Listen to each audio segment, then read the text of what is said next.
By the summer of 1944, the battle for Normandy had entered a critical phase. Allied forces had landed successfully and were now pushing deeper into occupied France, attempting to break through defensive lines and force a collapse of resistance in the region. German forces, under constant pressure from artillery, air attacks, and superior numbers, were being pushed back. Yet despite these disadvantages, certain units still retained significant strength. Among them were heavy armored units equipped with Tiger tanks, capable of turning the tide in localized engagements. These tanks were designed for dominance.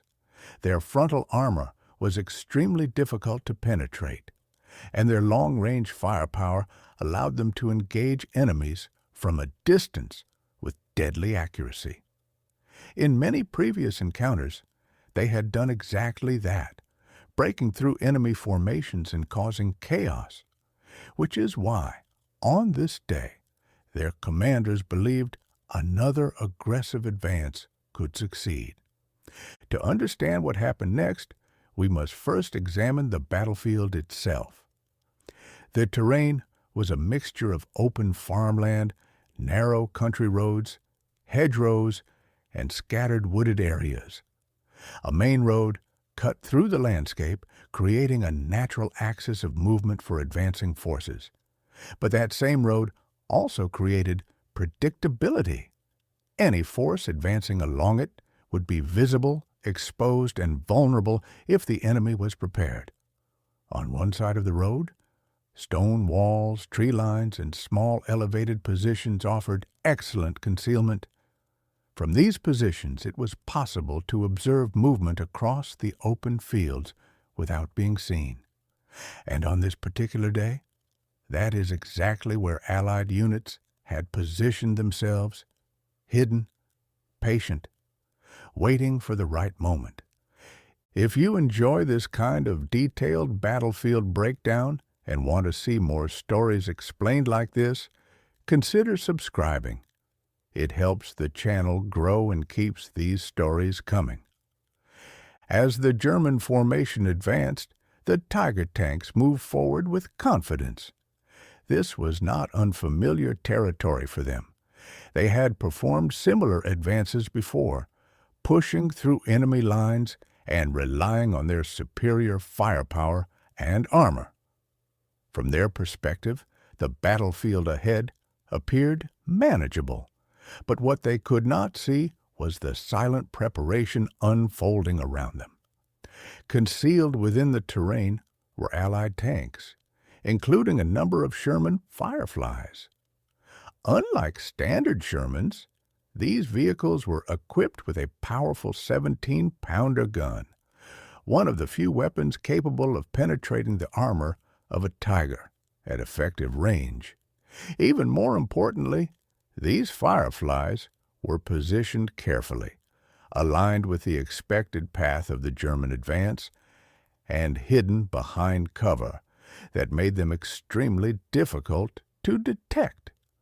As the Tigers crossed the open ground and approached the main road, they unknowingly entered a carefully prepared killing zone. Everything still appeared normal. No visible enemy, no incoming fire, just open terrain ahead.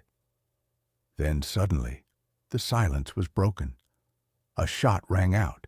One of the Tigers was hit, and almost instantly, flames erupted from the vehicle. Before the formation could fully react, another shot followed, and then another. The attackers remained hidden, their positions concealed behind terrain features and vegetation. The Tigers, despite their power, struggled to identify the source of the attack. Within seconds, the situation deteriorated. One tank after another was struck, their armor pierced at vulnerable points. The ambush was precise, coordinated, and devastating. In just a matter of minutes, 4 Tiger tanks had been destroyed. The advance had collapsed completely. But while the destruction itself is clear, The exact details of how each tank was destroyed remain a subject of debate.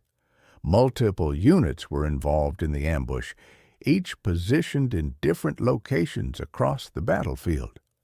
Some accounts suggest that the kills were achieved from long range, while others indicate that at least some shots were fired from much closer distances. By analyzing the terrain, the distances between known positions and the likely lines of sight, a clearer picture begins to emerge.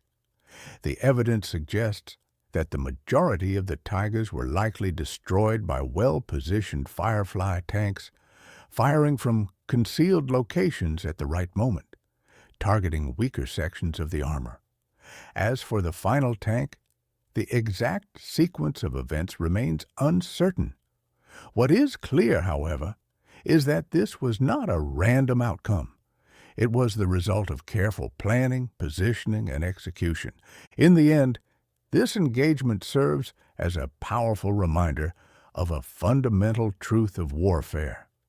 Technology alone does not guarantee victory. The Tiger tank was one of the most formidable weapons of its time, but even the strongest machines can be defeated when they are placed in the wrong situation. On that day, in the fields of Normandy, strategy, timing, and terrain proved more decisive than armor and firepower. And in just a few minutes, everything changed. If you enjoy real battlefield stories explained through maps and strategy, subscribe for more.